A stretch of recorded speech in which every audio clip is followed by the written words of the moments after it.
Hello दोस्तों, स्वागत है आपका इस नए वीडियो में। जैसे कि आप देख रहे हैं, complete physics previous year question का रिवीजन वीडियो है। तो इस सेशन को चलिए स्टार्ट करते हैं और देखते हैं।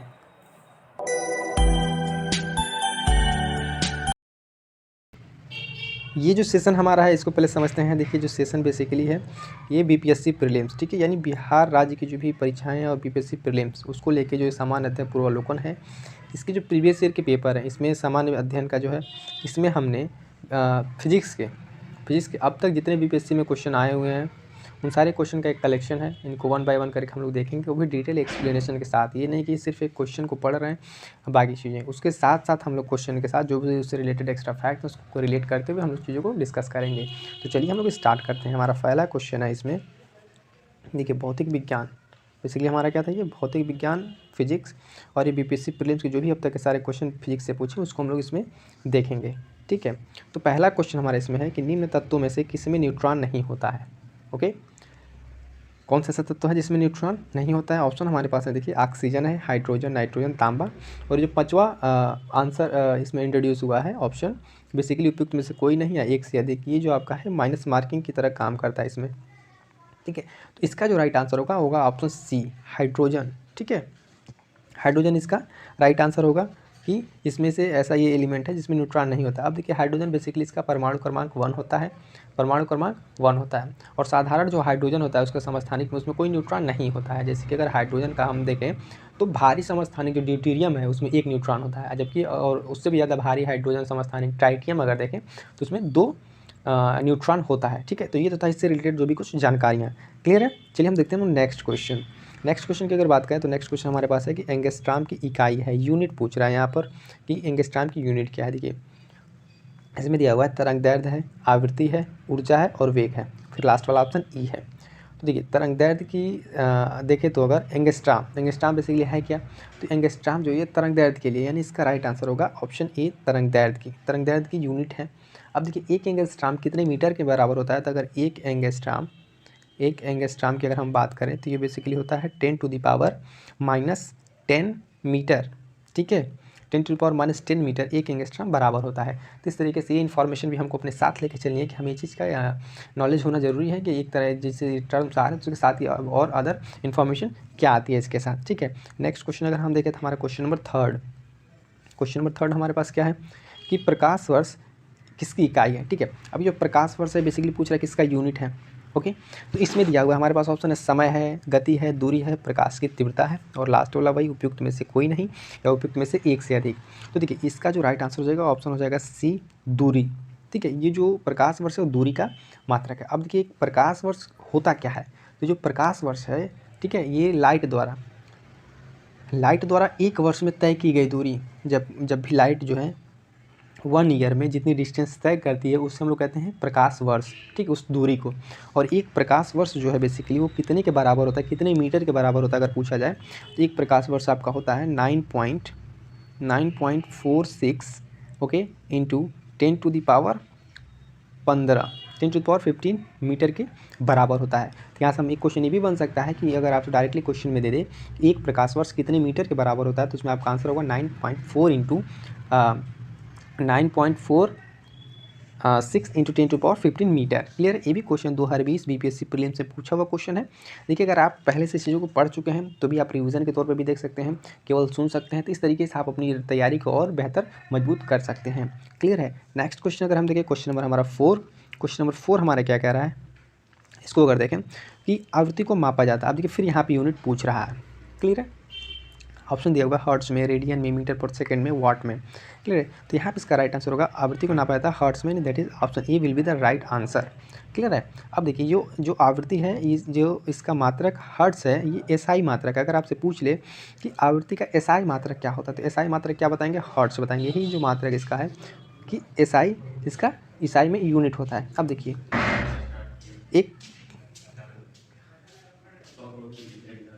अब इसके बाद से यहाँ पे जो नेक्स्ट क्वेश्चन बनता है कि अगर एक सामान्य मनुष्य की बात की, हर्ट्स की बात है, तो यहाँ पे इस फैक्ट को भी आप नोट डाउन कर लें कि एक सामान्य मनुष्य कितने हर्ट्स की जो फ्रीक्वेंसी है उसको सुन सकता है। तो 20 हर्ट्स से लेके, ठीक है, 20 हर्ट्स से लेके 20,000 हर्ट्स, तक की जो फ्रीक्वेंसी है उसको ह्यूमन बीइंग एक नॉर्मल वे में सुन सकता है। ये क्वेश्चन भी आगे बन सकता है, इसलिए इस क्वेश्चन को भी आप ध्यान में रखेंगे। नेक्स्ट क्वेश्चन अगर हम देखें क्वेश्चन नंबर 5, तो नेक्स्ट क्वेश्चन 5 पे देखिए, इसको थोड़ा सा पढ़िए कि घड़ी में प्रयोग होने वाले क्वार्ट्ज क्रिस्टल होते हैं, कि ये जो बेसिकली घड़ी है उसमें क्वार्ट्ज क्रिस्टल उपयोग होते हैं वो किसके बने होते हैं, ये क्वेश्चन पूछ रहा है। तो ऑप्शन है हमारे पास sodium silicate, silicon dioxide, germanium oxide and titanium oxide, और एक तो लास्ट जो ऑप्शन है ये उपयुक्त में से कोई नहीं वाला। तो यहाँ पे जो राइट आंसर होगा, इसका राइट आंसर होगा option B, silicon dioxide. Clear है, सिलिकॉन डाइऑक्साइड जो है ये क्वार्ट्ज क्रिस्टल में के तहत घड़ी में प्रयोग होता है। अब इसके बारे में अगर देखें आप, तो सिलिकॉन डाइऑक्साइड बेसिकली होता है, ये रॉक क्रिस्टल के रूप में पाया जाता है। किस तरह में? रॉक क्रिस्टल के रूप में पाया जाता है। इसका मैक्सिमम जो उपयोग होता है वो कमर्शियल यूज है, ठीक है, और ये ह्यूमन मेड है,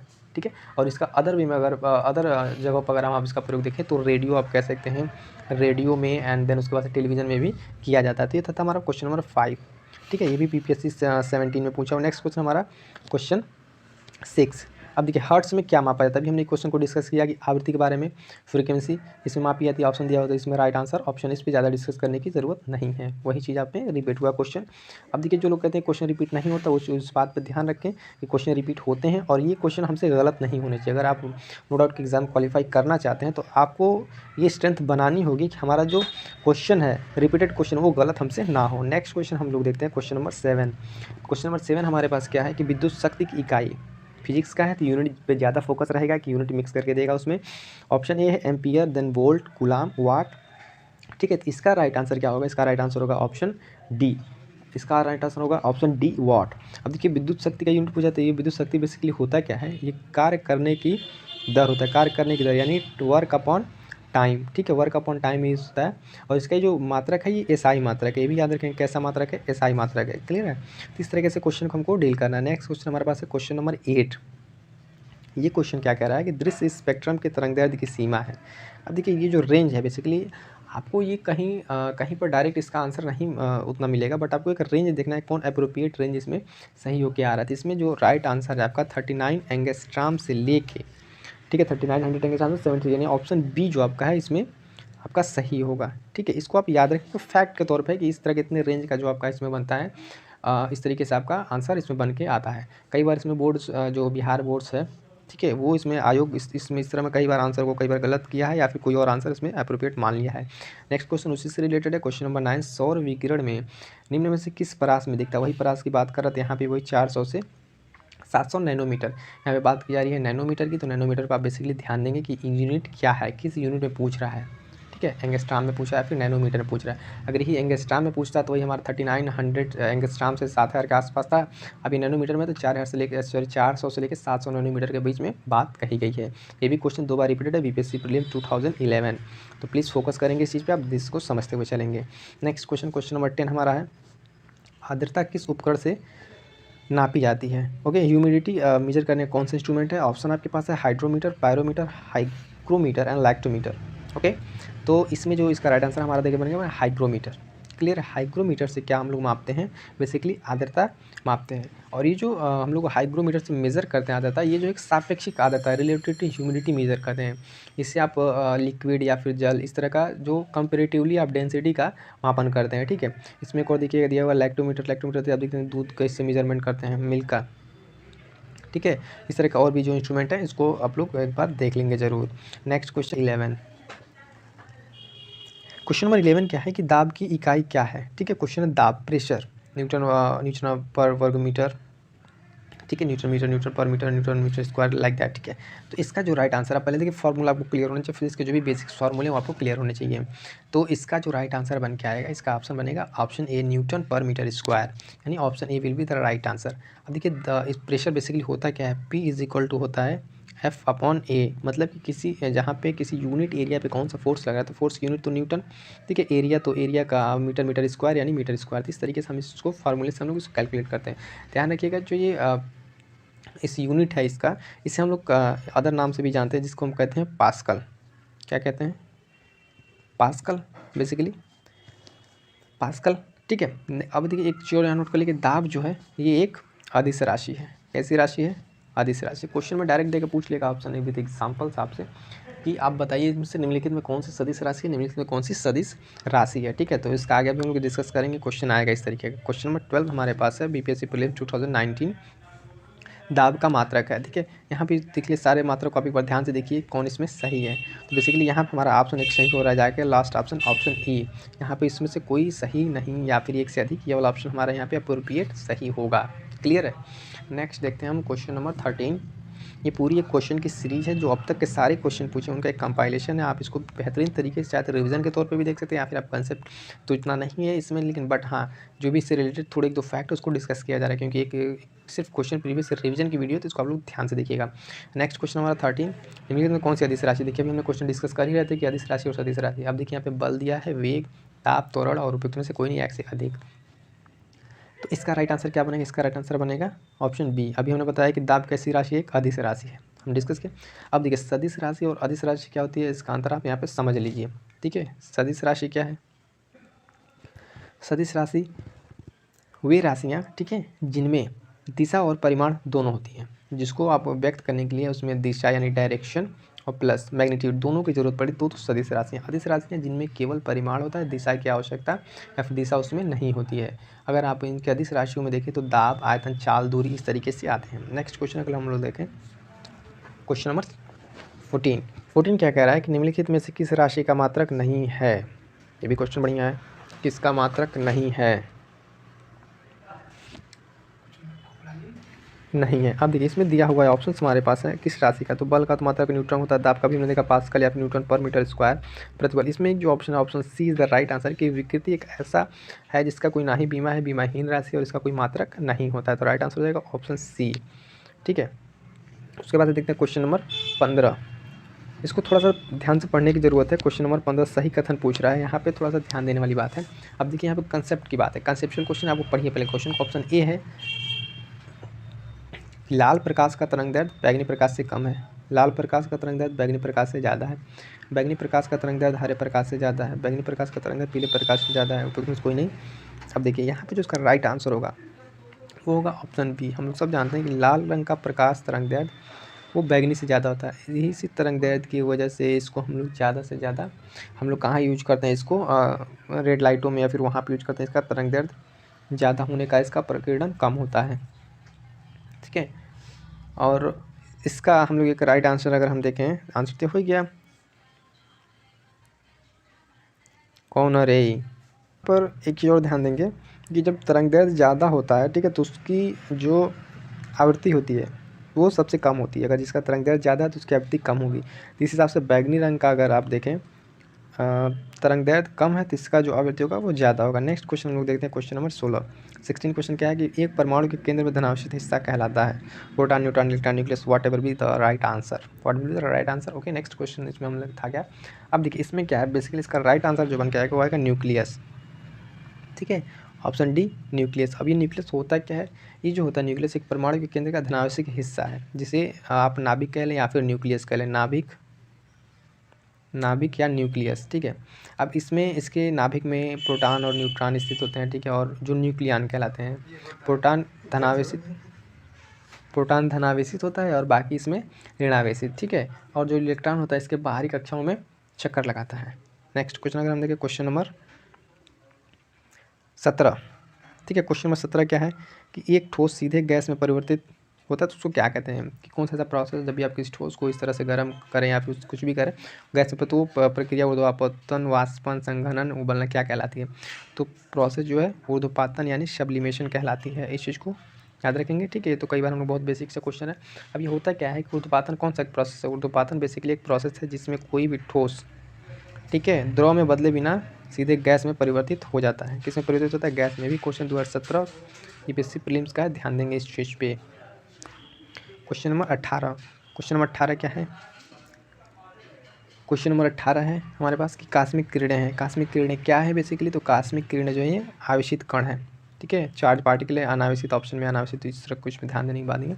ये जो है आवेशित कण है और ये विद्युत चुम्बकीय स्पेक्ट्रम का भाग नहीं है, ध्यान देंगे, विद्युत चुम्बकीय स्पेक्ट्रम का भाग नहीं है। ये हाई एनर्जी के पॉजिटिव पार्टिकल्स होते हैं।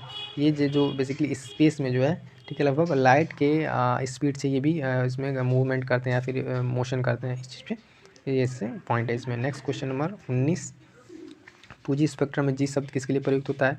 देखिए ऑप्शन में जी से ग्लोबल है, गवर्नमेंट है, गूगल है, जनरेशन है। क्वेश्चन 53rd बीपीएससी प्रीलिम तो अगर हम 2 बार रिपीटेड क्वेश्चन है, जी पे ध्यान देंगे। तो जो बेसिकली 2G है, इसमें जी जो जनरेट करता है वो जनरेशन है कि किस जनरेशन का आपका, कि कौन सी पीढ़ी का ये आपका कम्युनिकेशन टेक्नोलॉजी है। तो इसलिए इसके उसको नोटेशन के लिए हम लोग यहाँ पे क्या यूज करते हैं, जी दैट इज जनरेशन। तो राइट आंसर हो जाएगा हमारा generation. Next question number 20। Question number 20 basically क्या है, रडार के आविष्कारक कौन था। ऑप्शन है वैज्ञानिकों का नाम है रॉबर्ट वाटसन, उर्सुलाल फ्लेमिंग, आइंस्टीन। ठीक है, इसका राइट आंसर हो जाएगा हमारे पास क्या कि option A Robert Watson. Robert Watson जो थे ये स्कॉटिश के एक भौतिकविद थे, यानी आप फिजिक्स के साइंटिस्ट थे, और इन्होंने 1935 में पहली बार, ठीक है 1935 में पहली बार जो है रडार के माध्यम से इस चीज़ को डेवलप किया था। और इसका यूज जो है द्वितीय विश्व युद्ध में इसका हवाई हमलों को सूचना के रूप में सचेत करने के लिए किया गया था, यानी आप कह सकते हैं सेकेंड वर्ल्ड वार में इसका यूज हुआ था रडार का। ठीक है, इसलिए कि हवाई उसको जो भी उसमें अटैक था उसको सचेत करने के लिए। नेक्स्ट क्वेश्चन है हमारा क्वेश्चन,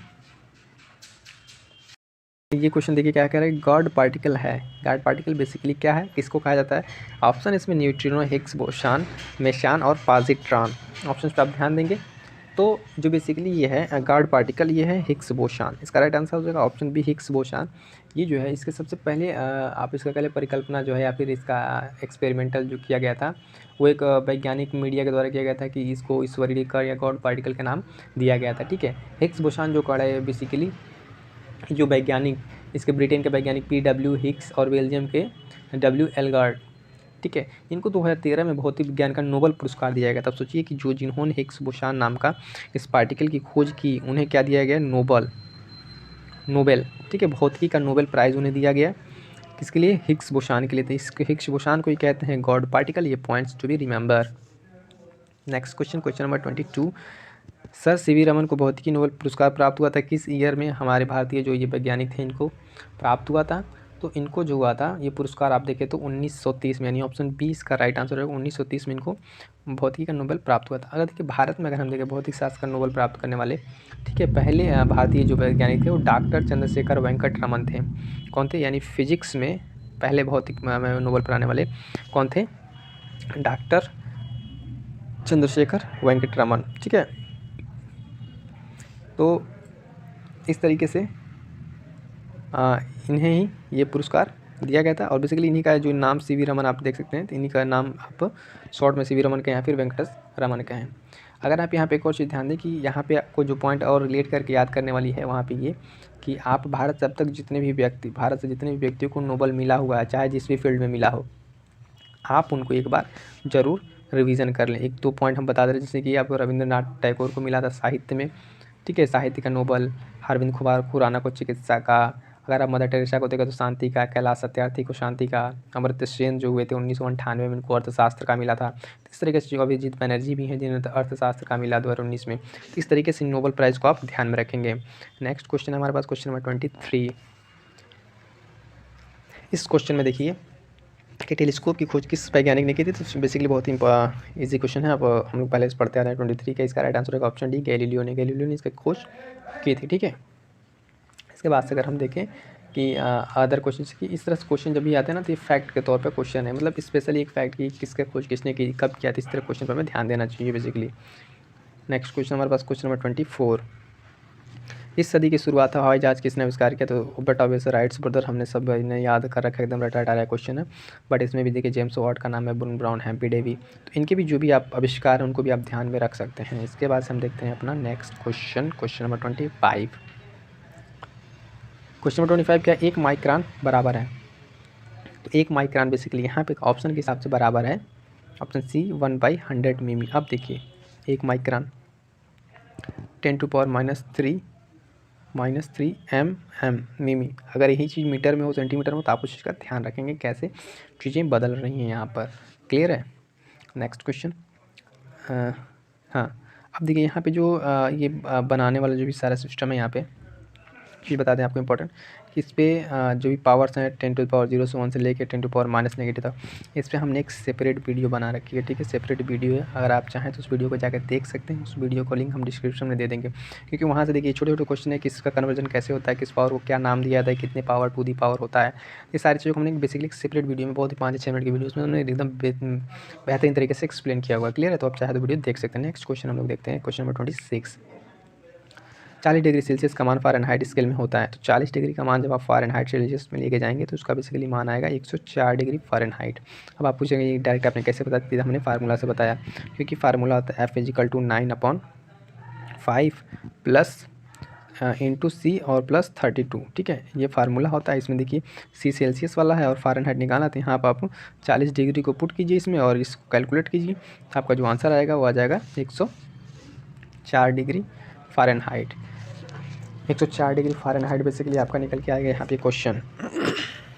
इसके बाद हम देखें क्वेश्चन नंबर 27। क्वेश्चन नंबर 27 क्या है? क्रोमेटोग्राफी की तकनीक का प्रयोग होता है। जो इसकी तकनीक का प्रयोग होता है, आप एक बार ऑप्शन को ध्यान से रीड कीजिए, थोड़ा सा क्वेश्चन रीड करने वाला है।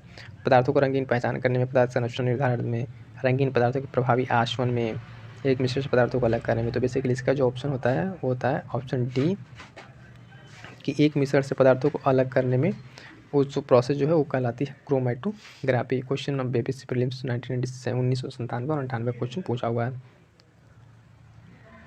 नेक्स्ट क्वेश्चन हमारे पास है क्वेश्चन 28। लोलक की टाइम पीरियड कालावधि किस पर निर्भर करती है? तो उसके द्रव्यमान पे दिया हुआ लंबाई समय पर किस पर निर्भर करती है? तो इस तरह के क्वेश्चन को बेसिकली हम लोग पढ़ने से पहले इसका फार्मूला हमें याद होना चाहिए। तो हम देखिए आपको बताते हैं इसका फार्मूला क्या है। T टाइम पीरियड T होता है 2 पाई, ठीक है, √L/G। ठीक है, L जो यहाँ पे है लेंथ, 2 पाई तो हो गया कांस्टेंट, और G ये भी कांस्टेंट। L यानी लेंथ किस पे निर्भर करेगा? लेंथ पे, यानी ऑप्शन बी इसका राइट आंसर हो जाएगा। इस तरह से हम लोग फार्मूले से भी चीज़ों को कैलकुलेट करके आंसर कैलकुलेट नहीं करना, बेसिकली रिलेशन देखना था। तो इस फार्मूले से हमारा हो जा रहा है यहाँ पे T जो है डायरेक्टली प्रोपोर्शनल हो जाएगा √L के, यानी L के बढ़ने घटने से T निर्भर कर रहा है। तो आंसर होगा हमारा लेंथ या लंबाई।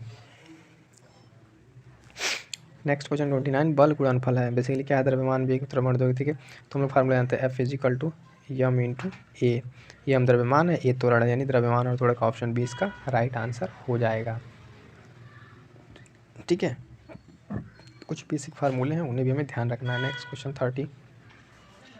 त्वरण ज्ञात करने का सही सूत्र है, तो ये भी आई थिंक इसका ऑप्शन देख सकते हैं, इसमें राइट आंसर हो जाएगा ऑप्शन ए, क्योंकि अंतिम दूरी में से आप प्रथम दूरी अंतिम वेग से प्रथम वेग का इनिशियल प्रारंभिक वेग घटा के उसका टाइम के रिस्पेक्ट में निकालें तो आपका त्वरण काम करेगा। अब देखिए जो आपके बेसिकली बेसिक फार्मूले हैं, बेसिक फार्मूले फिजिक्स, उसको आप एक बार लिस्ट आउट कर लीजिए, एक पेज पे बना लीजिए, या फिर आप एक नोट्स ना करें, एक पेज ही बना लीजिए कि आप सारे फार्मूले को वगैरह को इस तरह से एग्जाम नोट डाउन कर लें। बेसिकली आपको हर कंपटीशन में आपको हेल्प करेगा जो फार्मूले, क्योंकि वहाँ से आप यूनिट निकाल लेंगे, वहाँ से आप किसी फार्मूले से कोई रिलेशन जो आपका पूछ रहा है वो निकाल लेंगे, तो इस तरीके से आप चीज़ों को डायरेक्टली सॉल्व कर सकते हैं। नेक्स्ट क्वेश्चन हमारे पास है क्वेश्चन नंबर 31। निम्नलिखित में से कौन सी सदिश राशि नहीं? अब देखिए फिर सदिश राशि नहीं है, ध्यान दीजिएगा, पूछ रहा है। तो विस्थापन सदिश राशि है, बल सदिश राशि, वेग सदिश राशि, था राइट आंसर रहेगा ऑप्शन डी आयतन। ये ऑप्शन कैसे हमने कहा? विस्थापन में भी दिशा की जरूरत होती है, बल में भी, वेग में भी परिमाण दो खैर सब में होता है, तो यहाँ पर राइट आंसर रहेगा ऑप्शन डी। देखिए ये भी एकदम बेसिक क्वेश्चन, अगर इस क्वेश्चन को अगर हम लोग बताते हैं क्लास में तो लगता है कि नहीं इतना आसान क्वेश्चन क्यों बता रहा है, बट यही क्वेश्चन जब एग्जाम्स में आ जाता है तो गलत हो जाता है, तो इस चीज़ से हमें बचना है।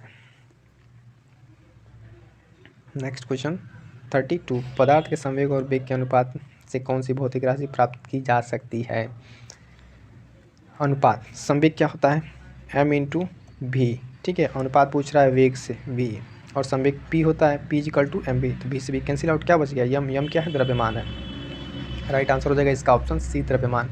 हमने कैलकुलेट करके आपको बता दिया कि चीज़ें कैसे हो रही हैं। नेक्स्ट क्वेश्चन अगर हम देखें क्वेश्चन नंबर 33। अब देखिए 33 में क्या है कि 1 किलोमीटर दूरी का तात्पर्य है, बहुत ही simple question, 1000 metre, right answer हो जाएगा इसका ऑप्शन सी। ठीक है, यहाँ पे कुछ चीज़ें और थोड़ा सा हम आपको बता दे रहे हैं, जैसे कि आप देखें 1 किलोमीटर में आपने कितना देखें 1000 मीटर बराबर 1 किलोमीटर, 100 मीटर 100 सेंटीमीटर, या फिर 100 मीटर कह लीजिए, 100 मीटर = 1 हेक्टोमीटर। इस तरीके से कन्वर्जन भी अभी ध्यान में रखेंगे।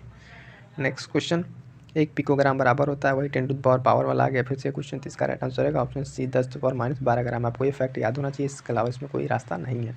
हम फिर एक बार करें कि वो वीडियो हमने बना दिया है सेपरेट 10 टू पावर पावर्स का, आप जाकर उस वीडियो के ऊपर जरूर देखें, ठीक है, जिसमें सारे पावर्स के बारे में बताया गया है, वहाँ से आप इस चीज़ को कवर कर सकते हैं। Next question 35। फाइव।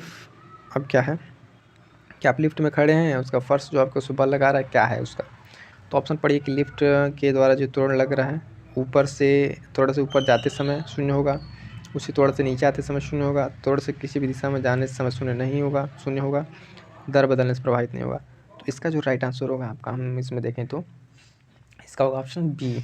कैसे कि इसको समझिए पहले। बी कैसे होगा कि जब लिफ्ट इस त्वरण से नीचे आती है तो समय वेट शून्य। जब भी कोई मान लीजिए ये लिफ्ट है, इसमें आप ये खड़े हैं, ठीक है, अब ये लिफ्ट जो है नीचे आ रही है, कहाँ आ रही है, नीचे। जैसे नीचे आती है तो वो तो थोड़ा उस पर काम करता है, तो उस केस में हमें अपना वेट क्या लगता है, शून्य लगता है। क्या लगता है, शून्य लगता है। इस चीज़ को आप कभी महसूस कीजिएगा जब भी कहीं इस तरीके से आप लिफ्ट से नीचे आएंगे तो उसमें कोई दबाव पड़े तो इस कारण से उसमें बल भी नहीं लगेगा और वो शून्य महसूस होगा। क्वेश्चन नंबर 36 है, वायु में ध्वनि तरंग होती है, कैसी होती है। तो देखिए ध्वनि तरंग जो बेसिकली वो तो अनुदैर्ध्य तरंग है, ठीक है, अनुदैर्ध्य तरंग है।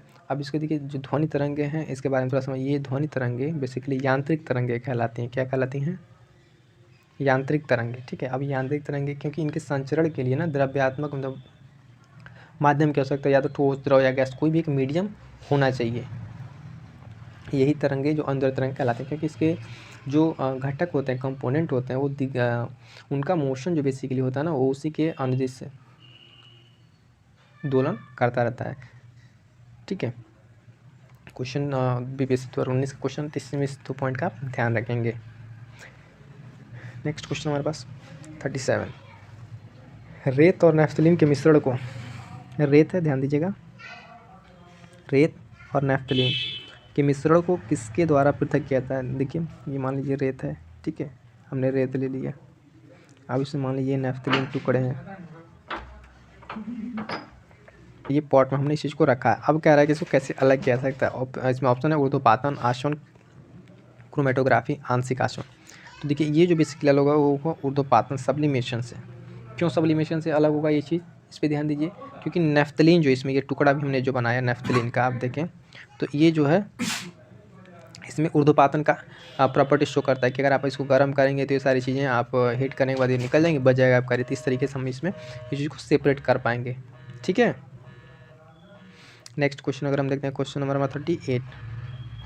38 विद्युत शक्ति की इकाई हमने स्टार्टिंग में क्वेश्चन किया था, इसका आंसर हो जाएगा right answer option D, what इसका राइट आंसर होगा। हमने बताया था क्या, W/T, ठीक है, W यहाँ पे कार्य है और ये टाइम है, तो इसका राइट आंसर हो जाएगा वॉट। एम्पियर है, कूलाम है, वोल्ट है, ये सब किसके मात्रक हैं, आप इस बार इस चीज़ को जरूर देख लेंगे। एम्पियर किसका मात्रक है बताते चलेंगे, ये जो है विद्युत धारा का मात्रक है, ठीक है। कूलाम आवेश का मात्रक है। तो ये जो छोटी छोटी चीज़ें हैं जिससे आपको अपनी तैयारी को एक स्ट्रॉन्ग करना है, समझना है। क्वेश्चन नंबर 39 हमारे पास क्या है, देखिए, टरबाइन एवं डायनामो से बिजली प्राप्त करने में किस ऊर्जा को विद्युत ऊर्जा में परिवर्तित करते हैं, किस ऊर्जा को विद्युत ऊर्जा में। तो वहाँ पे तो बेसिकली हम क्या देखेंगे, वहाँ पे कौन सी ऊर्जा होगी हमारे पास, मैकेनिकल ऊर्जा होगी, उसी ऊर्जा को कन्वर्ट करेंगे। अब यहाँ पे किसका रिवर्स होता है, वो भी क्वेश्चन पूछा, जैसे 44 बीपीएससी प्रीलिम्स के क्वेश्चन है। तो आप यहाँ पे क्या देख रहे हैं कि कौन सी ऊर्जा, मैकेनिकल ऊर्जा को विद्युत ऊर्जा में, ठीक है। अगर इसी का हम रिवर्स कर दें कि विद्युत ऊर्जा को अगर कन्वर्ट कर दें मैकेनिकल ऊर्जा में, तो उसको कैसे करते हैं, उस पर भी एक शायद क्वेश्चन अभी बनेगा। तो वो बेसिकली होता है क्या, विद्युत मोटर। तो उस मोटर का नाम मोटर, विद्युत मोटर को आप ध्यान रखेंगे कि वहाँ से इस तरह की चीज़ें होती हैं, ठीक है। नेक्स्ट क्वेश्चन हमारा ये 39 हो गया। चलिए 40 देखते हैं। 40 क्या है कि 40 वाट का बिजली का बल्ब 10 घंटे बिजली ले तो बिजली खर्च कितना होगा। तो यहाँ पे जो खर्च जैसे हम कैसे कैलकुलेट करेंगे, यहाँ पे देखिए 100 वाट है, 100 वाट और 10 घंटे, इसको अगर हम डायरेक्ट मल्टीप्लाई कर दे तो हो जाएगा हमारा, ये हो जाएगा 1000 और वाट प्रति आवर जोड़ा जाता है, तो इस हिसाब से हो जाएगा ये 1 यूनिट, यानी ऑप्शन बी हो जाएगा इसका right answer, option B 1 unit, क्योंकि ये 1000।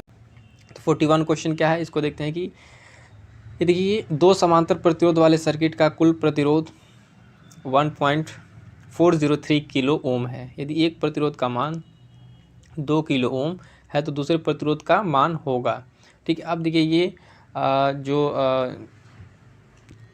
उन प्रतिरोधों का कम्बिनेशन होता है समांतर और 2 श्रेणियों में, तो उस तरीके से इसको फार्मूले सॉल्व करेंगे। इसका बेसिकली फार्मूला होता है 1/r = अगर 2 प्रतिरोध है तो आप ले लीजिए R1 R2 ठीक है, R1 R2, ठीक है। तो ये इसका फार्मूला। तो इस फार्मूले में अगर हम रखेंगे तो मान लिए कि यहाँ टोटल दिया हुआ है प्रतिरोध का मान, यानी R का मान गिवन है इसमें, ठीक है। तो इस तरीके से हम यहाँ से किसकी वैल्यू, कोई R1 को वैल्यू कैलकुलेट कर लेंगे इसको सॉल्व करने के बाद। तो सॉल्व करने के बाद जो आंसर डायरेक्टली आ रहा है हम उसको आपको बता दे रहे हैं। आंसर आएगा इसका 4.70 किलो ओम, यानी ऑप्शन डी हमारे यहाँ पे राइट आंसर होगा, ऑप्शन डी। इसी फार्मूले से आप सॉल्व कर लेंगे इसको तो आ जाएगा, ठीक है। नेक्स्ट क्वेश्चन देखते हैं हम, क्वेश्चन नंबर 42 क्या कह रहा है। 42 है कि एक सामान्य शुष्क सेल में विद्युत अपघट्य होता है, कि जो एक जनरली हम लोग शुष्क सेल यूज करते हैं उसमें जो विद्युत अपघट्य तो होता क्या है। ऑप्शन है कि आपके पास जस्ता है, ठीक है, सल्फ्यूरिक अम्ल होता है, या फिर अमोनियम क्लोराइड, या फिर आप देख सकते हैं कि मैग्नीज डाइऑक्साइड। तो ये बेसिकली क्या होता है, ये जो है अमोनियम क्लोराइड, इसका राइट आंसर होगा अमोनियम क्लोराइड। अमोनियम क्लोराइड उस विद्युत अपघट्य के रूप में रखा होता है। अरे यार, है अमोनियम क्लोराइड, इसको जिंक क्लोराइड भी कहते हैं। ये जो विद्युत अपघट्य प्रयोग किया जाता है इसमें मैग्नीज डाइऑक्साइड, ठीक है, मैग्नीज डाइऑक्साइड जो होता है वो कैथोड के रूप में प्रयोग किया जाता है। इसका भी आप ध्यान रखेंगे, किस रूप में, कैथोड के रूप में। तो कैथोड के रूप में मैग्नीज डाइऑक्साइड का प्रयोग किया जाता है, और इसमें जो विद्युत अपघट्य है वो क्या है, बेसिकली अमोनियम क्लोराइड। सारे क्वेश्चन देखिए, ये भी क्वेश्चन था बीपीएससी प्रीलिम्स 1995 का। नेक्स्ट क्वेश्चन हम देखते हैं, क्वेश्चन नंबर 43। इस क्वेश्चन को देखिए हमने पहले डिस्कस किया था कि अब इस तरीके की चीज़ें आएंगी। जैसे पूछा डायनामो, डायनामो बेसिकली यहाँ दे दिया, पूछ रहे है क्या इसका वर्क है। तो ऑप्शन ये है कि वैद्युत ऊर्जा को गतिज ऊर्जा में बदलता है, या फिर यांत्रिक ऊर्जा को वैद्युत ऊर्जा में परिवर्तित करता है, वैद्युत ऊर्जा को यांत्रिक ऊर्जा में, या फिर यांत्रिक ऊर्जा सिर्फ उत्पन्न करता है। तो इसका जो राइट आंसर है, इसका हमने बताया था कि ये बी होगा, क्योंकि पहले हमने बताया था कि यांत्रिक ऊर्जा को वैद्युत ऊर्जा में परिवर्तित करता है। इसके पहले हम एक विद्युत मोटर की बात किए थे, विद्युत मोटर, ठीक है, विद्युत मोटर की बात किए थे। आप हमने बताया था कि अभी डायनामो भी इस तरह क्वेश्चन है कि जिससे अब इसी चीज़ को रिवर्स हो जाता है तो वहाँ पे विद्युत मोटर हो जाता है। तो ये क्या करता है, डायनामो यांत्रिक ऊर्जा को वैद्युत ऊर्जा में परिवर्तित करता है, और मोटर जो इलेक्ट्रिक मोटर है, इलेक्ट्रिक मोटर, वो क्या करता है, इसका रिवर्स करता है, वो वैद्युत ऊर्जा को यांत्रिक ऊर्जा में परिवर्तित करता है। दोनों क्वेश्चन को याद रखेंगे, काफ़ी वाइस वर्सा क्वेश्चन है, ये क्वेश्चन बार बार पूछा जा रहा है। देखिए फिर आ गया विद्युत मोटर, वही चीज़ विद्युत मोटर। विद्युत मोटर क्या है, अभी हमने बताया कि यांत्रिक ऊर्जा को ये बदल रहा था किसमें, वैद्युत ऊर्जा में, लेकिन विद्युत मोटर में अब क्या होगा, विद्युत मोटर में बेसिकली होगा ये विद्युत ऊर्जा को यांत्रिक बदल, यानी इसका आंसर हो जाएगा हमारा आंसर सी। देखिए ऑप्शन फिर वही चीज़ दिया हुआ है, ऑप्शन ये कि ऊष्मा को विद्युत ऊर्जा में बदलेगा, विद्युत ऊर्जा को ऊष्मा में, इसका कोई रिलेवेंस नहीं, ये तो होना ही नहीं, होगा ही नहीं। ये दोनों में कन्फ्यूजन हो सकता है कि यांत्रिक ऊर्जा को विद्युत ऊर्जा में बदलता है कि विद्युत ऊर्जा को यांत्रिक ऊर्जा, यही दोनों आंसर रिवर्स करके एक दूसरे का आंसर बना है। तो इसका जो राइट आंसर होगा ऑप्शन सी होगा, ऑप्शन सी इसका राइट आंसर होगा। याद रखें कि विद्युत ऊर्जा को यांत्रिक ऊर्जा में बदलेगा क्या, विद्युत मोटर, ठीक है।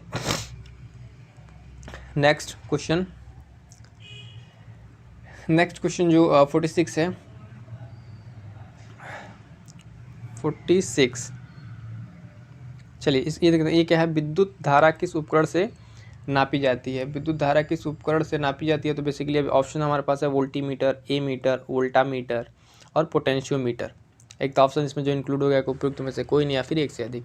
तो विद्युत धारा मापने के लिए जो बेसिकली यूज होता है वो है एमीटर। एमीटर का प्रयोग होता है विद्युत धारा मापने के लिए, और वोल्टेज के लिए वोल्टीमीटर, और यहाँ पे दिया हुआ है पोटेंशियोमीटर, ठीक है। तो पोटेंशियोमीटर इसको ध्यान रखेंगे, इससे ये थोड़ा सा नया है, इसका आप ध्यान रखेंगे कि पोटेंशियोमीटर से बेसिकली जो है किसी सेल का ईएमएफ मेजर किया जाता है। क्या मेजर किया जाता है, ईएमएफ, इलेक्ट्रोमोटिव फोर्स जो है किसी सेल का, किससे मेजर किया जाता है, पोटेंशियोमीटर से। तो ये चीज़ इंपॉर्टेंट है, ये भी कई बार पूछने के चांसेस बने, तो इसको ध्यान रखेंगे, पोटेंशियोमीटर।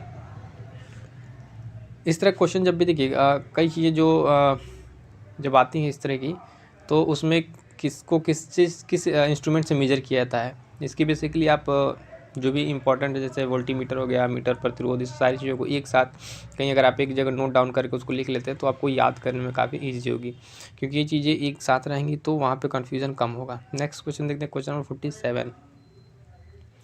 47 क्या कह रहा है कि प्रकाश में 7 रंग होते हैं, 7 रंगों को अलग करने का क्या तरीका है। ऑप्शंस क्या हमारे पास दिए हैं कि एक प्रिज्म से रंगों को अलग अलग किया जा सकता है, ठीक है, और फिल्टर से रंगों को अलग अलग किया जा सकता है, पौधों से रंगों को अलग अलग किया जा सकता है, या फिर रंगों को अलग अलग नहीं किया जा सकता है। तो देखिए जो 7 रंगों का जो डिफ्रेंशिएट हम लोग करते हैं वो बेसिकली प्रिज्म से करते हैं, यानी हमारा यहाँ पे ऑप्शन से हो जाएगा option A is the right answer, prism से। और इसमें जो 7 कलर मिलते हैं वो किस तरह 7 पट्टियों के रूप में मिलते हैं बेसिकली, उसमें बैगनी, जामुनी, नीला, हरा, पीला, नारंगी तथा लाल होता है। वो किस तरीके से बेसिकली होता है उसको एक बार देख लेते हैं। सपोज ये आपका प्रिज्म है और इधर से आप श्वेत प्रकाश इस पर इंसिडेंट करा रहे हैं, तो जो बाहर इसे निकलेगा वो 7 कलर की से पट्टी निकलेगी। ठीक है, 7 कलर की पट्टी, अगर यहाँ पर्दे पर आप देखेंगे 7 कलर की पट्टी रहेगी और उसमें वही जो आपका कलर होगा वही अभी मैंने बताया कि बैगनी, जामुनी, इस तरह करके सारे कलर इस पे करके डिस्प्ले होंगे। तो इसका राइट आंसर क्या हो जा रहा है हमारे पास, ऑप्शन ए इसका राइट आंसर होगा। क्लियर है।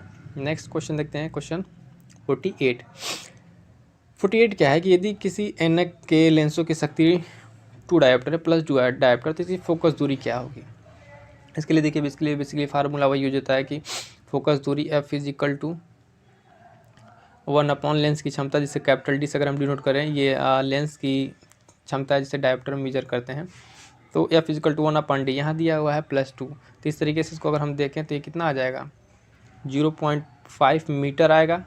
मीटर में चूँकि रहता है तो मीटर इसमें दिया नहीं, तो सेंटीमीटर में इसको करेंगे तो कितना हो जाएगा, ये हो जाएगा 50 सेंटीमीटर। तो यानी ऑप्शन सी हमारा राइट आंसर हो जाएगा। देखिए कई बार ये होता है कि आंसर आप आंसर तक पहुंच गए बट अगर यूनिट का ध्यान नहीं रखते हैं तो भी आंसर आपको नहीं मिलेगा, क्योंकि यहाँ पे देखिए मीटर में रहता है। हमने सॉल्व किया तो ये 1/2 तो आया कितना, 0.5 मीटर। अब 0.5 मीटर इसमें कोई ऑप्शन ही नहीं है, लेकिन अब सेंटीमीटर में देखें तो मीटर हमको मिल जाएगा 50 सेंटीमीटर, इसका राइट आंसर हो जाएगा। इस तरीके से नेक्स्ट क्वेश्चन, क्वेश्चन नंबर 49 क्या है कि चुंबकीय सुई किस तरफ संकेत करती है। तो वही जो मैग्नेटिक आप निडल देखते हो कि किस डायरेक्शन में, तो सबको पता है बट ऑब्वियस है कि इसमें डायरेक्शन दिया हुआ है पूर्व, पश्चिम, उत्तर और आकाश। तो इसका तो कोई डी का तो ऑप्शन हमें नहीं लगता कि रिलेवेंट बनता है। तो इसका राइट आंसर हो जाएगा ऑप्शन सी की नॉर्थ यानी उत्तर की तरफ इंडिकेट करती है। जैसे आप ये कंपास वाले में सुई देखते हैं तो किस डायरेक्शन में, अगर ये नॉर्थ है, साउथ, वेस्ट, ईस्ट, ठीक है, तो ये सुई हमेशा किधर इंडिकेट करती है, नॉर्थ की तरफ इंडिकेट करती है।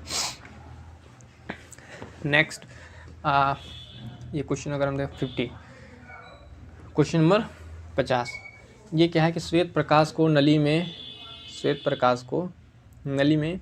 कैसे पैदा करते हैं। तो इसका देखिए ऑप्शन क्या है हमारे पास, तांबे के तार को गर्म करके, तंतु को गर्म करके, या फिर परमाणु को उत्तेजित करके, या फिर अणुओं को दोलित करके।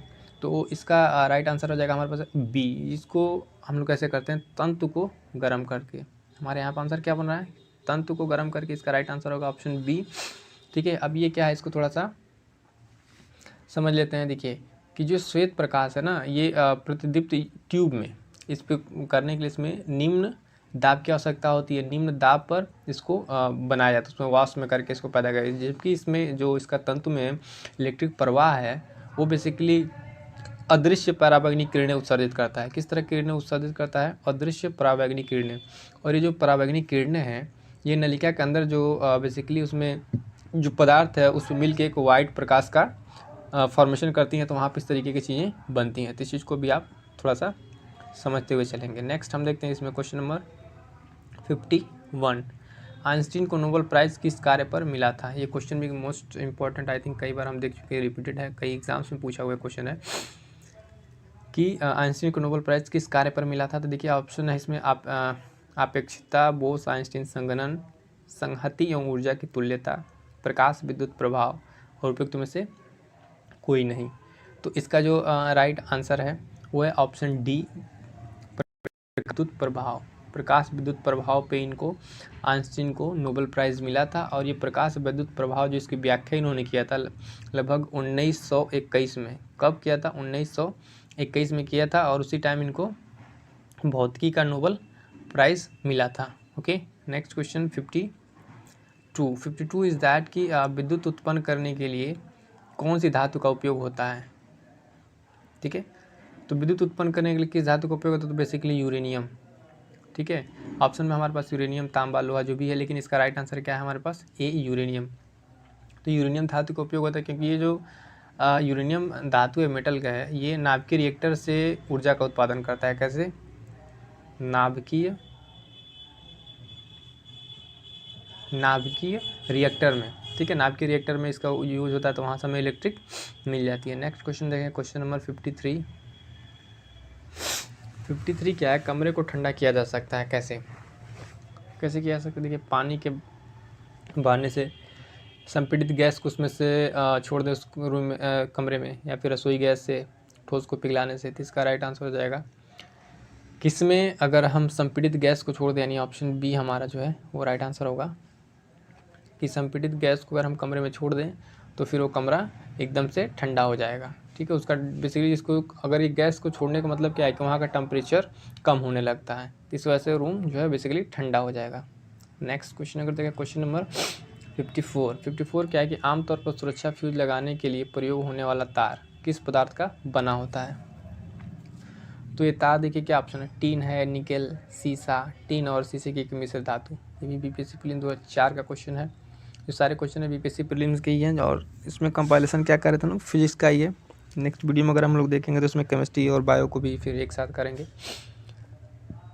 तो इसमें इसका राइट आंसर क्या हो जाएगा? 54 का इसका हो जाएगा ऑप्शन डी। देखिए, टीन और शीशे का एक मिश्र धातु होती है। अब देखिए, ये फ्यूज होता है बेसिकली है क्या? फ्यूज जो है वो एक तार का छोटा सा टुकड़ा होता है।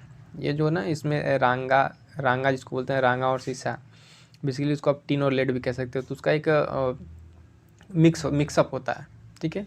और ये इसलिए उसको यूज किया जाता है क्योंकि इसका गलनांक बहुत कम होता है। आप कह लीजिए मेल्टिंग पॉइंट बहुत लो होता है, जिससे कि अगर कहीं शॉर्ट सर्किटिंग होती है या फिर ओवरलोडिंग होती है तो वहाँ से ये फ्यूज गल जाता है। तो गलने की वजह से क्या होता है, वहाँ का जो कनेक्शन पूरे सर्किट का है वो बेसिकली उसकी वो परिपथ एक तरह से डिस्कनेक्ट हो जाता है। जब डिस्कनेक्ट होता है ज़्यादा चीज़ें नुकसान नहीं होंगी, वहाँ से इलेक्ट्रिक का प्रवाह रुक जाता है। इसलिए इसको उसमें ज़्यादातर यूज किया जाता है कि इसका मेल्टिंग पॉइंट कम है, और जब भी कहीं शॉर्ट सर्किट हो तो वहाँ से ये तुरंत गल जाता है। गलने की वजह से जो परिपथ है उसका इनकम्प्लीट हो जाता है, और शॉर्ट सर्किटिंग जो करंट का फ्लो है वो रुक जाता है बेसिकली। अब देखिए इसके बाद से नेक्स्ट क्वेश्चन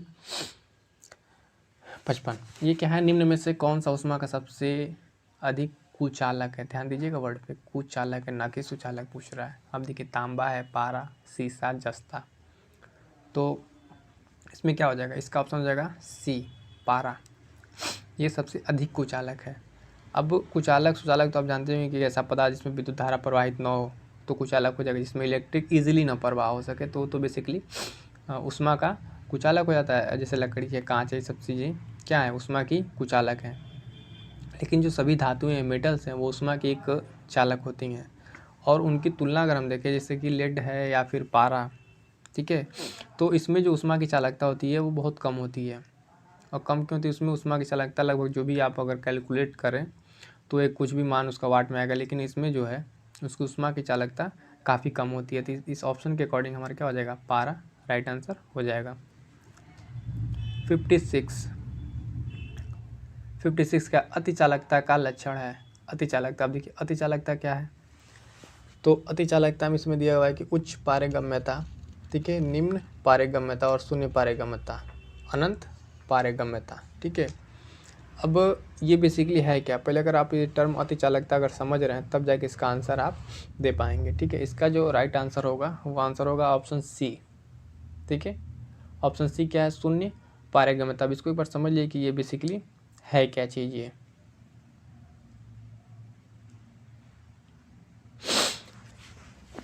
क्या कह रही मतलब है?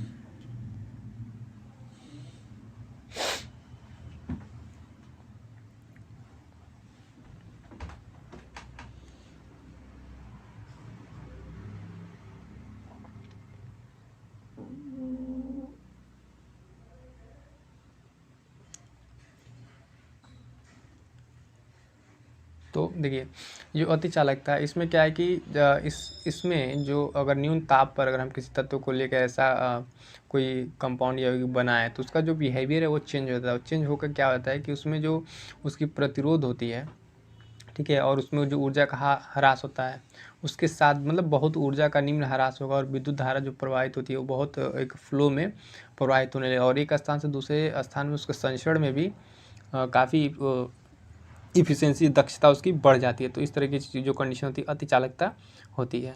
नेक्स्ट क्वेश्चन देखें 57। गर्म करने पर अर्धचालक का प्रतिरोध क्या होगा? घटेगा या फिर बढ़ेगा, सेम रहेगा? फिर दिया कि पहले बढ़ता है या फिर घटता है। तो इसमें जो है क्या होगा, अगर गर्म करेंगे तो अर्धचालक का प्रतिरोध घटेगा। अब प्रतिरोध घटेगा इसका मतलब ये है कि अर्धचालक को अगर आप हीट दे रहे हैं तो उसकी कंडक्टिविटी बढ़ेगी, यानी चालकता बढ़ेगी। और चालकता बढ़ेगी इसका मतलब क्या है कि उसका प्रतिरोध घटेगा। प्रतिरोध जो उसको रेजिस्ट कर रहा है, जो चीज़ें उसको रोक रहा है, वो चीज़ें घटेंगी। अब देखिए अर्धचालक में कुछ ऐसे मेटल हैं जिनका अगर आप चीज़ें टेम्परेचर बढ़ाएं तो उनका प्रतिरोध जो है कम होने लगता है। वो प्रतिरोध बेसिकली 10⁻² से 1 ओम के अगर उसके बीच का अगर है तो इस तरह की चीज़ें देखने को मिलती है। तो यहाँ पर ध्यान रखा, अगर यही पूछता है गर्म करने पर अर्धचालक का चालकता तो हो जाता आंसर बढ़ता। अगर चालकता दिया होता तो वो हो जाता कि बढ़ेगा, लेकिन यहाँ पे प्रतिरोध की बात कर रहा है तो इसके लिए इसका राइट आंसर और हमारा क्या, ऑप्शन बी कि घटेगा। नेक्स्ट क्वेश्चन, क्वेश्चन नंबर 58 क्या है? ठंड के दिनों में लोहे के गुटकों और लकड़ी के गुटकों को प्रातःकाल छुए तो लोहे का गुटका ठंडा लगता है, क्योंकि इसका रीज़न क्या है? जो भी इस तरह का स्टेटमेंट है इसको पहले समझिए। ये कह रहा है कि लोहे के गुटके का ताप लकड़ी के गुटके से कम होगा, ठीक है। लकड़ी की तुलना में लोहा ऊष्मा का अच्छा चालक है, फिर या फिर लकड़ी की तुलना में लोहा ऊष्मा का खराब चालक है। एंड लास्ट ऑप्शन क्या है कि लोहे का गुटका लकड़ी से भारी होता है। तो इसमें क्या इसका रीज़न बनता है 58 का? जो इसका अगर हम देखें राइट आंसर तो इसका ऑप्शन होगा ऑप्शन बी। क्या है कि लकड़ी की तुलना में लोहा ऊष्मा का अच्छा चालक है, ठीक है। ये जो इसका रीज़न बन रहा है, इस वजह से जो आपको इसमें मिलेगा कि लोहे का गुटका जो है अधिक ठंडा लगेगा, क्योंकि जो अच्छा चालक है तो उसको समान तापमान पर अगर रखेंगे तो भी वो ज़्यादा ठंडा लगेगा, क्योंकि वो उसकी चालकता बहुत अच्छी है। तो मेन रीज़न इस पर क्या है, कंडक्टिविटी के पे डिपेंड कर रहा है कि किसकी कंडक्टिविटी कैसी है।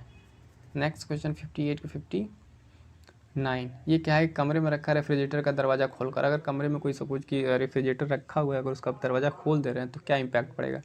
आप कमरे को कुछ डिग्री ठंडा कर सकते हैं, इससे रेफ्रिजरेटर का तापमान तक ठंडा कर सकते हैं, मतलब कि जितना रेफ्रिजरेटर का तापमान है उतना तक आप रूम को भी ठंडा कर सकते हैं, ऐसा इस ऑप्शन में कह रहा है। या फिर आप अंततः कमरे को थोड़ा गर्म कर सकते हैं, आप कमरे को तो नहीं गर्म करेंगे ना ही ठंडा करेंगे। तो इसका ऑप्शन क्या होगा? इसका जो राइट आंसर होगा वो होगा ऑप्शन सी। जैसे ही अगर आप फ्रिज का दरवाज़ा खोल देंगे तो कमरा आपका थोड़ा सा गर्म हो जाएगा। ऐसा नहीं है कि अगर आप फ्रिज का दरवाज़ा खोल दे रहे हैं बेसिकली तो वो ठंडा करेगा, नहीं, ठंडा नहीं करेगा, वो आपको रूम के टेम्परेचर को थोड़ा सा बढ़ा ही देगा जहाँ तक है। तो वो चीज़ को यहाँ पे थोड़ा सा ध्यान रखेंगे। क्वेश्चन नंबर 60 क्या है कि दो उत्तरोत्तर श्रृंग अथवा दो उत्तरोत्तर गर्त के बीच की दूरी को क्या कहते हैं, ठीक है। तो इसकी दूरी के बीच क्या कहेंगे? आवृत्ति कहेंगे। ऑप्शन बी इसका हो जाएगा क्या, सॉरी, तरंग दैर्ध्य। उसका क्या है वो वेवलेंथ। जैसे कि इस यहाँ पे इसको ऐसे समझिए कि यहाँ से अगर कोई वेव ऐसे चलना स्टार्ट की, ठीक है, इस तरह से कोई वेव है तो यहाँ से लेके यहाँ तक के बीच, इससे क्या हो जाएगा, ये इसका वेवलेंथ तरंग दैर्ध्य। और इसका ये जो हाइट जो है कितनी ऊंचा तक है, ये इसका एम्पलीट्यूड है, ठीक है। तो इसका हम लोग क्या देखा, ऑप्शन बी ही राइट आंसर। इसके बाद से नेक्स्ट क्वेश्चन क्या है, 60 हो गया। देखिए 60 के बाद, हाँ चलिए नेक्स्ट क्वेश्चन देखते हैं 61। ये क्या है कि जब प्रकाश एक माध्यम से दूसरे माध्यम में जाता है तो निम्न कौन सा सा नहीं बदलता है? प्रकाश एक माध्यम से दूसरे माध्यम में जाएगा क्या नहीं बदलेगा? उसका वेग, गति नहीं बदलेगा, आवृत्ति, तरंग दैर्ध्य, अपवर्तनांक, क्या नहीं बदलेगा इसमें से? इसमें जो इसकी आवृत्ति नहीं बदलेगी। बेसिकली अगर कोई एक मीडियम है, ठीक है, सपोज ये मीडियम M1 है, ये मीडियम M2, लाइट इससे क्रॉस हो रहा है तो यहाँ से आ जाएगा तो वेग तो बदलेगा ही, वेवलेंथ भी बदलेगी, क्या एम्पलीट्यूड की तरफ अपवर्तनांक, ठीक है, लेकिन जो इसकी फ्रीक्वेंसी है वो नहीं बदलेगी, ठीक है। तो इसका राइट आंसर हो जा रहा है ऑप्शन सी। नेक्स्ट क्वेश्चन अगर हम देखें तो इसमें क्या है 62, पढ़ने में काम आने वाला ग्लास बनते हैं, किस प्रकार के लेंस बनते हैं? तो देखिए अवतल है ऑप्शन में, उत्तल है, साधारण और ए एंड बी दोनों। Question asking BPSC prelims 2000-2001। तो इसका राइट आंसर हो जाएगा ऑप्शन बी, उत्तल लेंस, ठीक है, ऑप्शन बी होगा उत्तल लेंस। ऐसा क्यों है वो भी समझ लीजिए, क्योंकि जो पढ़ने के काम आने वाला ग्लास है वो बेसिकली जो होता है दूरदृष्टि को दूर करता है। अगर कोई व्यक्ति मान लीजिए दूरदृष्टि से है तो उसको स्पष्ट देख नहीं पाएगा, परंतु उसको जो नियरेस्ट की ऑब्जेक्ट्स हैं, वस्तुएं हैं, वो नहीं देख पाएगा। अगर इस दोष को आप निवारण के लिए फोकस दूरी का जो भी यूज करना चाहते हैं तो वो बेसिकली लेंस कौन सा होगा, उत्तल लेंस होगा। ध्यान रखेंगे कि यहाँ पे दूरदृष्टि और निकट दृष्टि दोष, इसका अगर अंतर आप समझेंगे तभी इस चीज़ को समझ पाएंगे। नेक्स्ट क्वेश्चन 63, ध्वनि का वायु में वेग अनुमानतः है। साउंड का अगर आप वेलोसिटी देखें किसमें, एयर में, तो बेसिकली कितना है, लगभग 330 मीटर प्रति सेकंड। ये तो एकदम फैक्ट है। और ये जो देखिए 3 × 10⁻10 दिया है मीटर सेंटीमीटर पर सेकंड, ये किसका है, ये लाइट का है, ये लाइट की वेलोसिटी है। और ये वेलोसिटी किसकी हो जाएगी, साउंड की। अब यहाँ पे अगर आप देखना चाहें तो जैसे कि जो साउंड की वेलोसिटी है वो मीडियम पर डिपेंड करती है, ठीक है। अगर उसका मीडियम चेंज होगा तो नो डाउट कि साउंड की वेलोसिटी चेंज होगी। अगर आप देखें कि साउंड की वेलोसिटी सबसे अधिक किस मेटल में होती है, किस में होती है, तो आपको मिलेगा आई थिंक लोहा या फिर स्टील कह लीजिए, इन दोनों में आपको सबसे ज़्यादा मिलेगी साउंड की वेलोसिटी। नेक्स्ट क्वेश्चन है क्वेश्चन नंबर 64 कि प्रकाश विकिरणों की प्रकृति होती है। ऑप्शन है कि तरंग के समान, कण के समान, तरंग एवं कण दोनों के समान, ठीक है। तो इसका आंसर क्या हो जाएगा, जो प्रकाश आप देख जानते हैं कि लाइट क्या है, लाइट डुअल नेचर है, वो दोनों तरफ बिहेव करता है। तो इसका आंसर क्या हो जाएगा, ऑप्शन सी इसका राइट आंसर हो जाएगा, क्योंकि जो लाइट है वो डुअल नेचर है, उसमें आपको कभी कभी पार्टिकल की तरह भी मिलेगा और कभी कहीं कहीं वेव की तरह भी बिहेव करता है, आपको मिल जाएगा। तो इसका राइट आंसर हमारे पास क्या होगा कि ऑप्शन सी। 65 नेक्स्ट क्वेश्चन जो 65 है कि आकाश का रंग नीला लगता है क्योंकि। कितना बढ़िया क्वेश्चन है। जब बेसिकली हाई स्कूल की अगर आप बुक देखे होंगे तो वहाँ चाहे पी बोर्ड हो चाहे फिर अदर कोई एनसीईआरटी अगर 10th लेवल से काम करते तो वहाँ पे एकदम अच्छे से एक्सप्लेन किया है। ऑप्शन देख लेते हैं क्या क्या है कि सूर्य के प्रकाश में नीला रंग और रंगों से अधिक है। लघु तरंग दीर्घ तरंगों की अपेक्षा वायुमंडल द्वारा अधिक प्रकीर्णन, नीला रंग नेत्र को अधिक सुग्राही है। वायुमंडल जो है दीर्घ तरंग दैर्घ्य को लघु तरंग की अपेक्षा अधिक अवशोषित करता है। इसका राइट आंसर क्या होगा, इसका राइट आंसर ऑप्शन बी यहाँ पे जो है कि लघु तरंग जो है उसकी अपेक्षा वायुमंडल द्वारा अधिक प्रकीर्णित होती है। कि वायुमंडल में सबसे ज़्यादा किस रंग का प्रकीर्णन होता है, तो बेसिकली किस रंग का होता है, ब्लू का ही। तो जिस रंग का होगा उस रंग का वायुमंडल दिखता है, ठीक है। यहाँ पे जो बेसिकली मैटर करता है इसका क्या, तरंग दैर्घ्य, तो उसकी डिपेंडेंसी है कि इसका तरंग दैर्घ्य कैसा है, उसी अकॉर्डिंग उसका प्रकीर्णन होगा। नेक्स्ट क्वेश्चन देखते हैं क्वेश्चन नंबर 66 क्या है, पानी का घनत्व अधिकतम होता है किस टेम्परेचर पर, 100 degree Celsius, 0 degree Celsius, 4 degree Celsius और -4 डिग्री सेल्सियस। तो यहाँ पर राइट आंसर क्या हो जाएगा, इसका राइट आंसर हो जाएगा ऑप्शन बी। अगर 4 डिग्री सेल्सियस पर अगर आप देखें तो density of water is maximum, ठीक है। याद रखेंगे -4 नहीं है, 4 डिग्री सेल्सियस जो वाटर का डेंसिटी सबसे ज़्यादा होगा। नेक्स्ट क्वेश्चन 67 50 डिग्री सेल्सियस का मान फ़ारेनहाइट स्केल में है। इस तरह क्वेश्चन हम लोग अभी पहले भी डिस्कस किए हैं कि क्वेश्चन को कैसे सॉल्व करना है। हम डायरेक्ट यहाँ पे फार्मूला बता दे रहे हैं, किस फार्मूले से आप करेंगे। एफ इज, अगर एफ है फ़ारेनहाइट तो ठीक है, F is equal to 9/5 × C, ठीक है, और प्लस 32। इस फार्मूले से रख के जब इसको सॉल्व करेंगे तो इसका राइट आंसर आपको मिल जाएगा क्या, यहाँ पे आपको मिल जाएगा 122 फ़ारेनहाइट, ठीक है। ये फार्मूले से होगा, फार्मूला आपको याद रहेगा तभी जाकर आप इस मान को कन्वर्ट कर पाएंगे। नेक्स्ट क्वेश्चन देखें अगर हम, क्वेश्चन नंबर 68 क्या है कि वर्षा की बूंद गोलाकार आकृति मतलब होती है, तो ऐसा क्यों है। जो रेन ड्रॉप्स है वो इस तरह क्यों बनता है, तो इसका जो रीजन देखिए क्या कह दिया हुआ है, द्रव्य का घनत्व, वायुमंडलीय दाब या फिर पृष्ठ तनाव या गुरुत्व। तो यहाँ पे जो इसका राइट आंसर का ऑप्शन होगा पृष्ठ तनाव। जो सरफेस टेंशन, इसकी वजह से चीज़ें जो वर्षा की बूंद है वो गोलाकार आकृति में हो जाती है। ये पृष्ठ तनाव क्या है, तो पृष्ठ तनाव देखिए एक उसका जो आणविक आकर्षण, ठीक है, उसका परिणाम, क्योंकि वर्षा की बूंद जब भी धातु की बूंद से इस तरह का जब मिलेगी तो वो गोलीय हो जाती है, क्योंकि उनमें जो सतही उसका है वो सिकुड़ कर न्यूनतम क्षेत्रफल होना चाहता है। जो उसका सरफेस है वो अपना एरिया क्या करता था, मिनिमम करना चाहता है, और इसी मिनिमम करने के चक्कर में उसका क्या होता है, आयतन और निश्चित होते होते क्या बन जाता है, गोलीय बन जाता है, जिसमें उसका क्षेत्रफल क्या होगा, न्यूनतम होगा। क्लियर है ये चीज़? तो चीज़ ध्यान रखेंगे सरफेस टेंशन की वजह से। अगर आप पानी पे देखते भी हैं तो उस पर तेल के छींटे अगर पड़ जाएँ, तेल के छींटे उस पर तैरते रहते हैं, तो भी रीजन क्या है, पृष्ठ तनाव। Next question, question number 69। सबसे ज़्यादा श्यानता होती है, अब देखिए श्यानता क्या है, जल की, खून की, वायु की, शहद की। तो बेसिकली श्यानता जो है, इसको पहले समझिए कि जो द्रव जितना गाढ़ा होगा उसकी श्यानता अधिक होगी। मतलब कि अगर आप श्यानता देखिए तो उसके फ्लो, जो कोई भी लिक्विड है या फिर उसकी अगर आप श्यानता देखें तो श्यानता मीनिंग कि उसकी रेट ऑफ फ्लो कैसा है, वो कितनी तेज़ी से वो फ्लो का प्रॉपर्टी रखता है। तो इसमें देखिए जल है, खून, वायु, शहद, इसमें क्या होगा, बट ऑब्वियस है कि शहद होगा, क्योंकि ये अधिक गाढ़ा है, तो ये क्या होगा, बहुत धीरे धीरे से फ्लो करेगा। क्लियर है? नेक्स्ट देखते हैं क्वेश्चन नंबर 70। महासागरों में ऊंची जल तरंगें कैसे आती हैं? महासागरों में ऊंची जल तरंगें कैसे आती हैं? तो ऑप्शन है भूकंप से, सूर्य से, चंद्रमा से, तारों से। कैसे आती हैं? यहाँ पे आने का जो बेसिकली कारण है वो क्या है, चंद्रमा। चंद्रमा से क्यों? ऑप्शन डी इसका हो जाएगा राइट आंसर, ऑप्शन डी। अगर हम बात करें कि चंद्रमा से आने का मतलब क्या है, कि चंद्रमा से देखिए जो महासागर में ऊंची जल तरंगे, वो बेसिकली क्या है, चंद्रमा के गुरुत्वाकर्षण बल का, कौन सा बल, गुरुत्वाकर्षण बल। ये गुरुत्वाकर्षण बल का परिणाम है। और ये गुरुत्वाकर्षण बल जो लगता है जो पृथ्वी और चंद्रमा के बीच, पृथ्वी, सूर्य और चंद्रमा, इन तीनों में कौन नज़दीक है, चंद्रमा पृथ्वी से सूर्य की तुलना में बहुत नज़दीक है। तो उसका आकर्षण बल जो है समुद्र की तरंगों पर पड़ता है, जिसके कारण वो उठता है और चीज़ इस तरह की वहाँ पे होनी है। जबकि सूर्य द्वारा लगने वाला आकर्षण बल उतना प्रभावी नहीं होता है।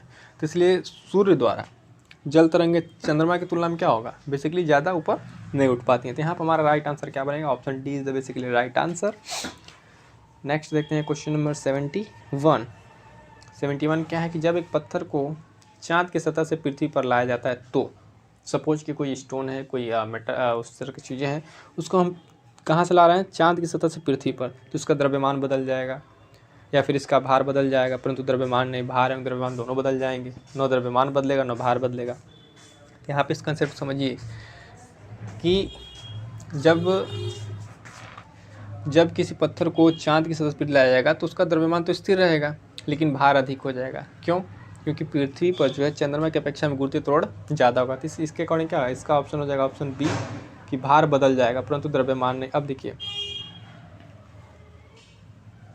फटाफट हटाना रे। अब देखिए यहाँ पे जो ये W है भार, ठीक है, वो mg होता है बेसिकली। m तो उसका द्रव्यमान है, तो द्रव्यमान तो उसका जो भी पत्थर है तो बदलेगा नहीं, लेकिन g जो है यहाँ पे वहाँ से चाँद से अगर पृथ्वी पर आ रहे हैं तो इसका मान बढ़ेगा। तो g का मान जब बढ़ेगा तो ये इसका प्रोडक्ट जो क्या होगा वो W फाइनली बढ़ जाएगा। तो इसका मतलब भार बदल जाएगा परंतु द्रव्यमान नहीं बदलेगा। इस चीज़ को समझिए, W = mg, इस फार्मूले से इसको समझा जा सकता है। क्लियर है? तो नेक्स्ट क्वेश्चन देखें हम लोग, क्वेश्चन नंबर 72। सौर ऊर्जा में निम्न में से किससे प्राप्त होती है? सौर ऊर्जा, चंद्रमा, समुद्र, हवा, सूर्य। बेसिकली बट ऑब्वियसली किससे आपको प्राप्त होगी सौर ऊर्जा? सौर ऊर्जा सूर्य से प्राप्त होगी। ठीक है, तो इसका एक मात्र आंसर आप दिमाग में रखेंगे कि सौर ऊर्जा सूर्य से। सौर ऊर्जा किससे प्राप्त होगी? सूर्य से। अब देखिए सूर्य जो है उसमें क्या होता है, नाभिकीय संलयन के कारण लगातार विशाल मात्रा में ऊर्जा निकलती रहती है। नाभिकीय संलयन जो रिएक्शन सूरज में होता रहता है, जिसके कारण आप देख सकते हैं कि इसका जो ऊर्जा है अंतरिक्ष में सभी दिशाओं में मतलब एक तरह से आपका ये डिस्ट्रीब्यूट होता है। और अगर आप देखें पृथ्वी और अन्य ग्रह इस ऊर्जा का एक बहुत छोटा भाग ले पाते हैं। अगर आप देखें पृथ्वी लगभग इसके अप्रॉक्स में अगर हम देखें तो 4.5 × 10⁻8 भाग ऊर्जा का प्राप्त करती है। इतना कम अगर आप देखें अमाउंट, उस ह्यूज अमाउंट ऑफ एनर्जी जो सौर ऊर्जा से निकल रही है सूरज से, उसका एक छोटा अमाउंट बस पृथ्वी प्राप्त कर पाती है। और आप देखते हैं गर्मी के समय में इतनी अगर थोड़ी सी धूप तेज है तो किस तरह के माहौल बनने लगते हैं, कितनी गर्मी। अगर एक उतनी सी अमाउंट से अगर कुछ और ज़्यादा अमाउंट आने लगे तब क्या होगा। नेक्स्ट देखिए सूर्य पर ऊर्जा का निर्माण होता है, तभी हमने बताया क्या, नाभिकीय संलयन। ठीक है, तो इसका राइट आंसर क्या हो जाएगा, नाभिकीय संलयन। कि सूरज के जो एनर्जी का आप क्या कहेंगे, सोर्स, कि सूर्य में जो इतनी ऊर्जा का निर्माण हो रहा है वो किस रिएक्शन किसके कारण है, तो नाभिकीय संलयन के कारण है। क्लियर है। नेक्स्ट क्वेश्चन देखते हैं हम, क्वेश्चन नंबर 74। प्रथम भारतीय उपग्रह आर्यभट्ट कब छोड़ा गया? ये तो बेसिकली डेट है, डेट अगर आपको याद रहेगा तभी हो पाएगा। तो इसका राइट आंसर हम पहले बता दें, इसका राइट आंसर ऑप्शन बी 19 अप्रैल 1975। ठीक है, ये प्रथम भारतीय उपग्रह आर्यभट्ट, इस डेट को लॉन्च किया गया। नेक्स्ट 75, वर्ष दीर्घतम होता है। 75 क्या है, वर्ष दीर्घतम होता है क्या? प्लूटो पर, नेपच्यून पर, गुरु पर, पृथ्वी पर। इसका right answer option A Pluto पर। प्लूटो का जो वर्ष है वो सबसे ज़्यादा होता है दीर्घतम, जिसका आप अगर कह लें कि जो परिक्रमण काल है वो लगभग 248, ठीक है, पृथ्वी वर्ष होता है। कितना? 248 पृथ्वी वर्ष। इतना ज़्यादा क्या होता है प्लूटो का, आप परिक्रमण काल देख सकते हैं।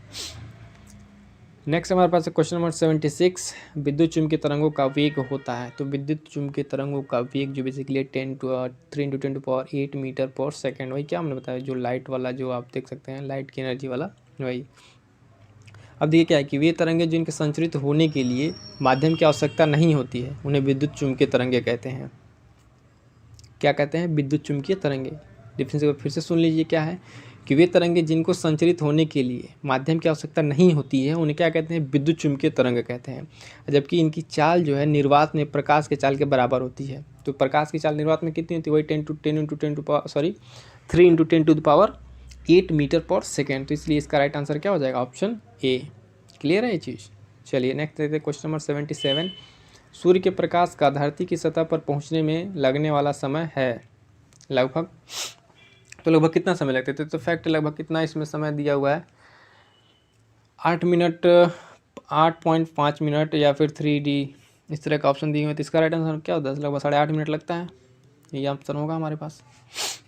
ठीक है। नेक्स्ट क्वेश्चन नंबर 78, सूर्य का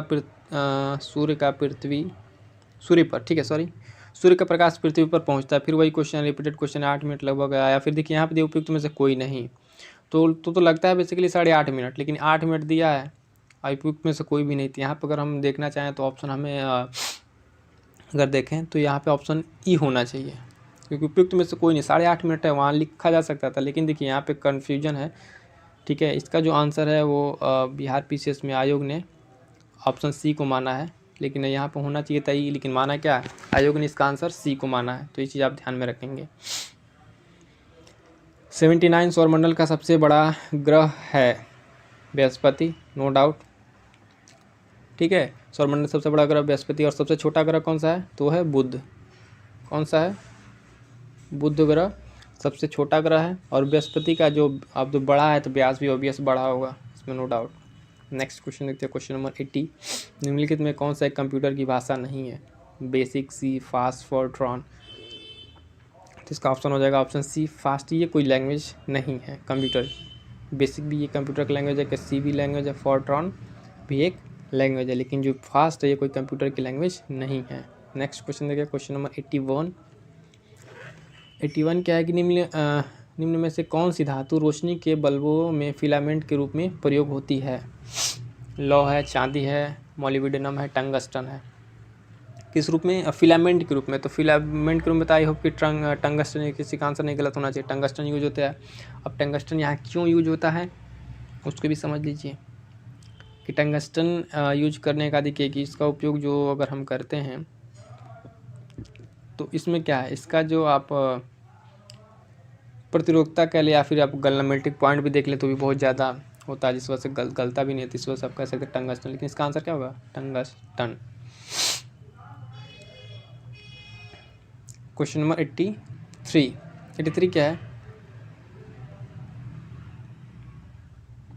कि परमाणु नाभिक के अवयव हैं। बहुत ही सिंपल क्वेश्चन, एकदम बेसिक क्वेश्चन यहाँ पूछा हुआ 83। इसका राइट आंसर क्या देखिए, इलेक्ट्रॉन और प्रोटॉन, इलेक्ट्रॉन और न्यूट्रॉन, प्रोटॉन और न्यूट्रॉन, प्रोटॉन, न्यूट्रॉन और इलेक्ट्रॉन। तो परमाणु नाभिक का पूछ रहा है, ध्यान दीजिएगा। इसका आंसर होगा क्या? ऑप्शन सी प्रोटॉन और न्यूट्रॉन। क्योंकि जो इलेक्ट्रॉन है वो न्यूक्लियस के बाहर, अगर ये न्यूक्लियस है तो इसके बाहर कक्षाओं में इलेक्ट्रॉन चक्कर लगाते हैं, तो जबकि न्यूक्लियस का पार्ट इसमें क्या है, प्रोटॉन और न्यूट्रॉन होंगे। ठीक है, क्वेश्चन नंबर 84, निम्नलिखित में कौन वैकल्पिक ऊर्जा का सबसे बड़ा भंडार है? तो वैकल्पिक ऊर्जा का यहाँ पे पूछ रहा है हमसे, तो क्या होगा? सौर ऊर्जा, नो डाउट सौर ऊर्जा है, परमाणु ऊर्जा, ज्वरीय ऊर्जा, भूस्मी ऊर्जा, लेकिन इसका आंसर क्या होगा? सौर ऊर्जा। ये जो है बेसिकली सौर ऊर्जा सबसे बड़ा भंडार है, जबकि बाकी सब चीज़ तो सीमित है, लेकिन ये सीमित नहीं है, क्योंकि ये नाभिकीय संलयन रिएक्शन द्वारा चल रहा है एनर्जी, और ये कब तक चलेगा इसका कोई आप अंदाज़ा नहीं लगा सकते हैं। क्वेश्चन नंबर 85, परमाणु बम का सिद्धांत आधारित है। देखिए क्या क्या है? नाभिकीय संलयन, नाभिकीय विखंडन, ए तथा बी दोनों तो आई थिंक होना नहीं चाहिए, तो इसका ऑप्शन क्या होगा? नाभिकीय विखंडन पर, ऑप्शन बी नाभिकीय विखंडन। परमाणु बम का सिद्धांत किस पे आधारित है? नाभिकीय विखंडन पर। और नाभिकीय विखंडन का तात्पर्य क्या है? कि भारी परमाणु वाले तत्व जो है वो कम परमाणु वाले तत्वों में टूटते हैं। इस विखंडन के जो परिणाम स्वरूप के लिए या फिर फलस्वरूप के लिए जो एनर्जी उत्पन्न होती है, जबकि सूरज में क्या है? सौर ऊर्जा में उसमें नाभिकीय संलयन है, और परमाणु बम में नाभिकीय विखंडन। तो इन दोनों चीज़ को आप लोग एक साथ एक जगह पर करके याद रखिएगा, कन्फ्यूजन ना हो। नाभिकीय संलयन क्या है? सौर ऊर्जा का है, ठीक है, और विखंडन से परमाणु बम का। नेक्स्ट क्वेश्चन 86, वायु में कौन सी नोबल गैस नहीं होती है? तो हीलियम है ऑप्शन में, नियान, रेडान, आर्गन। इसका ऑप्शन हो जाएगा ऑप्शन डी, रेडान। रेडान नामक जो अक्रिय गैस है बेसिकली वायु में नहीं पाया जाता है। अन्य अक्रिय गैस जैसे हीलियम है, नियान, आर्गन, ये सब वगैरह तो आपको ये सब बाकी गैसें वायु में मिल जाएंगी, लेकिन रेडान जो है आपका ये उसमें नहीं है। तो राइट आंसर हमारा क्या हो जाएगा यहाँ पे? Option D, radon. Question number 87, बिजली की खपत का बिल किसके मापन पर आधारित होता है? इसमें है वाट, वोल्टेज, लोहा, एम्पियर। अब इसमें सेलेक्ट करना है। ऑप्शन ई है 1, 1, 2 एंड सी 2, 3 एंड नेक्स्ट 1, 4। तो इसका राइट आंसर रहेगा ऑप्शन ए, केवल वाट। जो बिजली का कंजम्पशन हम मेज़र करते हैं, किस में मेज़र करते हैं? बेसिकली वाट में, तो केवल 1, ऑप्शन ए, वो किलोवाट घंटा से मापा जाता है, तो इसका आंसर आप आई थिंक ये हो जाएगा सही। नेक्स्ट क्वेश्चन नंबर 88, निम्नलिखित में से सबसे भारी धातु है? तो सबसे भारी धातु में क्या? देखिए तांबा, एल्युमिनियम, चांदी, यूरेनियम, तो वही क्या आ जाएगा? यूरेनियम। यूरेनियम सबसे भारी धातु, क्योंकि इसकी परमाणु संख्या, एटॉमिक नंबर कितना है? 92, U92, यू देखे थे इसका सिंबल, और इसका परमाणु भार कितना? लगभग 238.08 इसका परमाणु भार है। क्लियर है? और ये रहा क्वेश्चन नंबर 89, इनसैट 2A कब छोड़ा गया? ये भी डेट फैक्चुअल है, तो ये छोड़ा गया था, ऑप्शन देख लीजिए, 4 फरवरी, 18 मई, 74, 75, फिर 10 जुलाई 92, 19 अप्रैल 1975। इसका राइट आंसर ऑप्शन सी, 10 जुलाई 1992 को ये छोड़ा गया था। दोस्तों ये था आज का complete physics previous year question revision video. I hope video आपको पसंद आएगा, तो वीडियो को लाइक कीजिए और अपने दोस्तों तक शेयर कीजिए, चैनल को सब्सक्राइब जरूर कर दीजिए।